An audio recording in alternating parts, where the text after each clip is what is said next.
जय शिवराय मित्रांनो, आम्ही 2 बिघे केळी लावलेली आहे. रेवाजी 4G9 असं त्या व्हरायटीचं नाव आहे. टिशूची आता 28 दिवस तिला झालेले आहेत. आतापर्यंत आम्ही तिला 3 स्लऱ्या दिल्या. स्लरीच्या माध्यमातून जीवाणू आम्ही सोडले. स्लरीमध्ये ट्रायकोटामा व्हिडी, सुडोमोनो की गांड लागू नये म्हणून असे आम्ही जैविक जीवाणू तिला सोडले. त्याच्यामध्ये आम्ही NPK सोडले. आता 28 दिवस झालेले. 6-7 पानं तिला आहेत.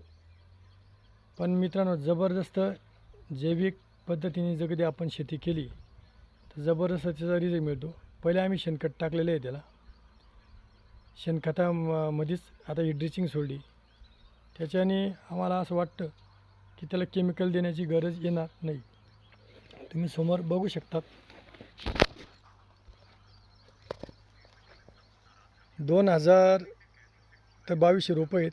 60 जमिनीमध्ये 3 सबल्यांनी केलेलं आहे. कारण की भविष्यात त्याला पाणी फुल लागणार आहे, खूप लागल.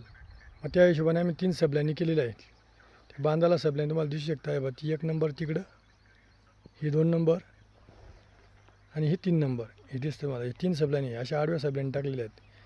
म्हणजे भविष्यात केळीला पाणी खूप लागतं, त्या हिशोबाने मी ते मॅनेजमेंट करून ठेवलेले आहे. 2200 रोप आहेत. 6x5 अशी त्याची आम्ही लागवड केलेली आहे.